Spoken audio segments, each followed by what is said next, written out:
这一台呢，就是我的第2台电动车。我知道现在观众们一定有非常多的问号，非常多的疑问，而且为什么我会选择 MG4 EV？ 因为这台车子呢，它的价位是从103千到长续航的148千，高性能版的158千。那这一个价位里面选择是非常的多。那因为今天是一个取车的日子，所以我主要分享一点我拿这台车子的一点心情这样子。大概在1年前，准1年前呢，我就领取了我的第1台电动车 Tesla Model 3。那在过去的1年里面，大家都有看到我一直在分享说，我很喜欢电动车，就是因为它可以让我载小孩子放学，在车上它可以睡到家里面，然后我不需要熄火，因为一般汽油引擎它会有排放废气。所以久了之后呢，当然我还有另外一台我的 Mazda CX-8， 但是我驾了电车，你在家里油车，有时候孩子在那边睡觉，我那个2.5升的 NA 引擎一直 start 着，我还是要抱他下车。那我抱他下车之后，他又会哭，他又会闹，我又会要经历一个很漫长的过程来安抚他们。那如果老婆驾了 Model 3， 我就没有车子驾，然后有时候我一个人驾 CX 又太大辆，你知道吗？所以而且我们家里的那个 Ford Fiesta 也行之有年，它那辆车子的里数差不多15万，150千的 mileage， 所以我们需要一辆 hatchback， 一个掀背车。那这个 MG4 EV 它刚好又是一个 C segment hatchback。那不管是电动还是汽油，在市场上 C segment hatchback 的选择都相对比较少。那主要来讲，我会选择 MG4 EV， 最主要有几个原因，就是很基本的原因，很基本的，就是它这台车子它是77 kWh 的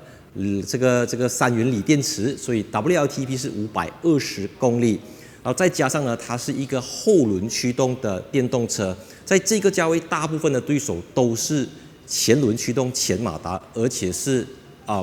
怎么讲？而且是多旋并扭力梁悬挂。那这台车子就是一个5 连杆的多连杆悬挂，这个在其他的竞争对手是给不到你这样子的东西。那等一下我们就去里面试驾的时候再跟大家分享关于这台车子的一些详情。And let's go。OK， 所以其实我在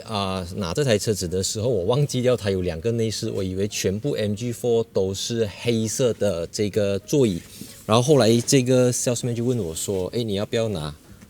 镀铀的颜色啦？”所以我就最后就选择了这个镀铀。OK， 所以当然它不算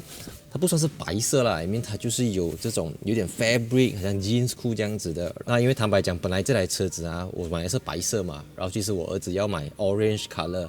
我真的打不累了，我不能接受我的车是 orange color 的。我就折中之下就选了这个有 orange color 边的这个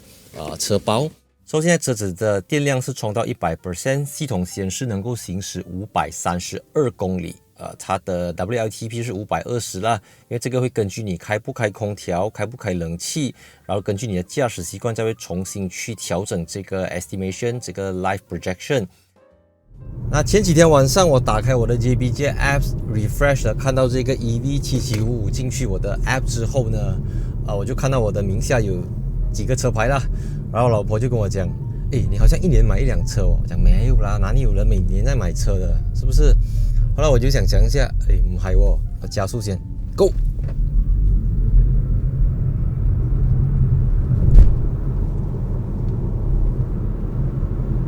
哇，老够顺哦，真的是很喜欢后轮驱动的电动车，就是那个传输是非常的顺啊。这个 MG4 呢，它是一个 C segment hatchback， 轴距是2705个 mm， 跟 Mazda 3 hatchback 差不多一样，但是因为它是电动车嘛，然后它又是一个usable 75 kWh 的这个3元锂电池，所以它就比 Mazda 3 hatchback 重了400公斤，正常啦。但是它也大概在1700、1800公斤左右，所以加起来的话，我觉得这个动力完全能够去 handle 这个车重，而且它这个车子呢，它原厂来标配就是我之前介绍过的 Bridgestone Turanza T005 EV Turanza EV 轮胎，它是一个专为 EV 设计的轮胎。那 EV 轮胎跟一般轮胎有什么不同？首先 EV 比较重，然后再来 EV 要有比较低的滚动阻力，低滚阻 Low Rolling Resistance， 也就能够去增加它的这个续航力。所以它这个 MG4 EV 这个 Luxury Extended 它原装来就是配 Bridgestone 的Turanza EV 轮胎，我就不用再去换轮胎了，因为本来我的 Tesla 也是用着这个 Bridgestone 的轮胎，所以加速。Of course， 像我讲的这个车子，它是作为我的买菜 EV， 所以我不会对它抱有很高的期望。像它最基本的东西，它是一个50-50前后比重分配，后轮驱动有180 PS 350 Nm 的0到100 6.1或者0到100 6.5，我看不同嘛，各有不同的 figure 啦。对我来讲不重要啦，因为我驾 EV 驾了1年，很少数情况下，除非那个人后面 exhaust 很超或者他来丢我才会去 test 我的0到100啦，不然正常情况下没有的啦。我驾1年都在用 Chill Mode， 对不对？然后这个车子它有几个东西是我觉得我不是这么满意的啦。不过就这个价钱来讲，你看它是100千到150千、160千，我不能用200千的价钱来衡量它嘛，对不对？首先它的椅子没有 lumbar support 啦，我坐了就觉得还可以加一个 cushion 去垫着我的腰。再来它没有 USB Type C， 全部都是这个 Type A 的接口，我就放 Type A 的 cable 咯，反正我还有 Type A 的 cable 嘛。再来它只有6个 speakers 咯，你知道吗？就是如果有10个、12个 speaker 是最好。不过我觉得这个东西我要 compromise 啦，我要取舍啦，因为就这个价钱嘛。然后它的玻璃也不是双层玻璃，可是它真的不会说太过吵啦。你看我现在我加快一点啊，现在加90多嘛，加速。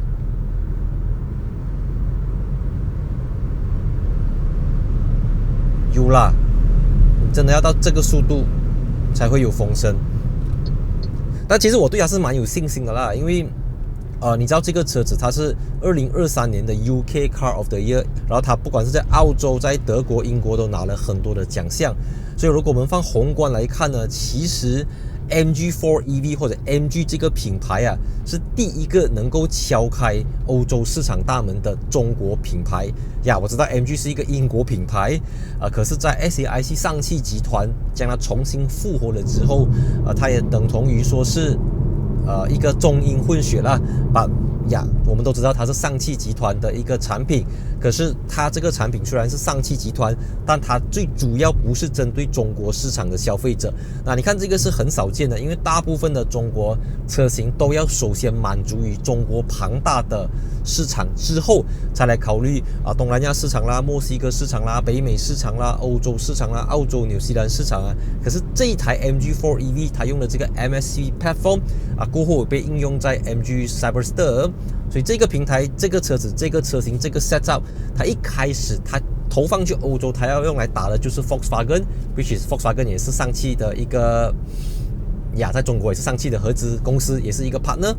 所以他在欧洲市场，他要去打那些 Cupra 他要去对抗 Volkswagen 集团，他要去对抗 Stellantis 集团。所以很多人都在讲100千以下的 EV， 100千的 EV， 其实某种程度上 MG4 EV 早就给你这个东西，只是可能因为品牌上马来西亚的人可能对 MG 比较陌生，老一辈的人这样讲，比较早出生的人对 MG 比较熟悉啦。那我知道很多人Purist 不是英国车啦。然后那天我就在跟朋友聊天，我就讲，看我啦，有哪一个英国 brand 是英国人自己hold在手上的 ？McLaren OK，Aston Martin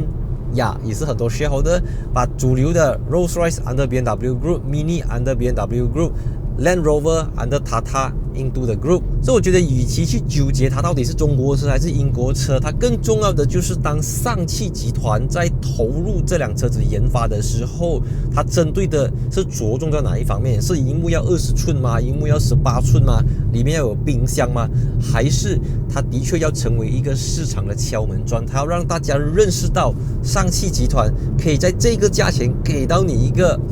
Rear Wheel Drive 的平台。Rear Wheel Drive 的电动平台、电动模式等等，大概分享了我对于这台 MG4 EV 的一些基本认识之外，然后我就要讲一个最重要的问题，或者是最多人有疑问的是，为什么我已经有了1辆电动车，我还要买第2辆电动车？为什么我这么喜欢电动车？而且这个价钱，不管是买油买电，你都很多选择。那这个就跟我自己的家有关系了，因为大家都知道我在去年买了电动车之后，我隔1个月其实我也买了一间房子，所以那间房子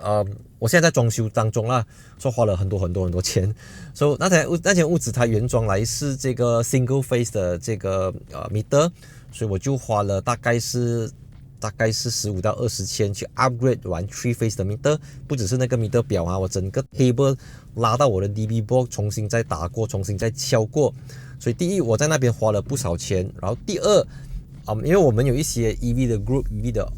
群组，然后大部分的电动车车主在家充电之后，电费都会飙涨，然后他们都会选择去安装太阳能板 solar panel， 而且马来西亚的日照时间是相对比较长，年头到年尾差别不大。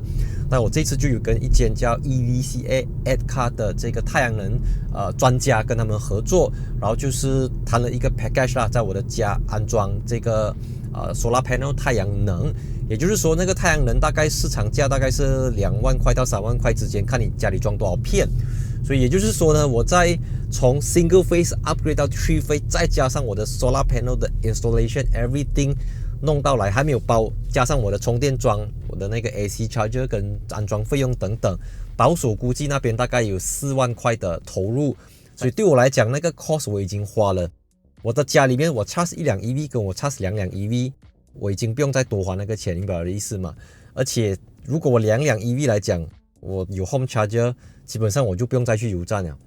然后油车我当然还是保留肯定的，因为在马来西亚我还是要1辆大辆的油车，我可以去 camping， 我去槟城，我去 Johor， 虽然我1年回新山，可能2个月回一次，就算我1个月回一次，我也不会开自己的车，因为大家知道我的工作是试车，我是一个车评人，所以这台 MG4 EV 今天只是一个 opening， 只是一个开场。Of course Apple CarPlay Android 都是 Tesla 没有的，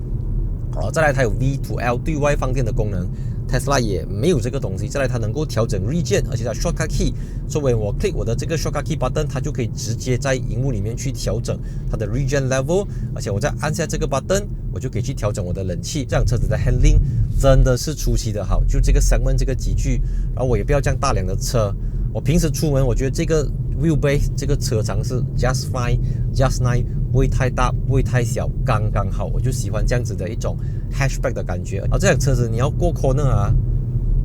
随随便便的，真的是。看 drive mode 就5个 ，energy recovery 有4个，还有 one pedal mode。So 非常感谢大家收看今天这一局 MG4 EV 的开箱影片，我就顺便把车评跟车主的分享都一次过整理给大家，因为这台车子在市场上也有好一段时间。那另外一个我真正会喜欢它原因，就是因为它外观造型，因为它是一个不折不扣的 hatchback 掀背车，尤其是针对欧洲人的口味。being a 掀背车，你就是可以一只手这样子整个掀起来，我要放东西进去，如果把椅子放倒，能够放很多东西。但这个行李箱空间就是一般的7箱门，它不是太大在这么多 MG4 EV 的颜色里面，我选择了一个我自己最喜欢的白色。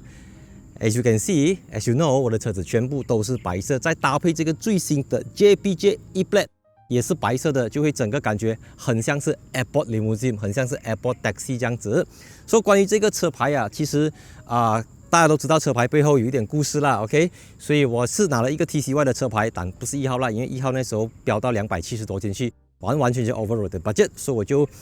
刚好过了1个礼拜过后 ，JB 就推出这个 EV， 然后我又标了 EV 过后，我发现到 EV 只可以用在 EV， 所以我就 have to 放 EV 进来，然后那个 TCY 2个 digit 的号码，我过后我再打算啦 ，OK。所以喜欢我的影片，记得留意我的频道，我将会给你带来更多的这个EV 对比测试、EV 试驾体验跟一些关于 EV 的知识。因为虽然去年马来西亚卖了很多电动车，可是坦白说，今年才可以算是真正的起飞。从去年的 less than 2%， 今年没有意外会超过整体销量的 5%。距离政府2030年20% 还有非常遥远。但我作为一个汽车媒体，我觉得我能够在这个平台上好好的去跟大家分享。所以喜欢我的影片，记得订阅我的 YouTube channel and cut。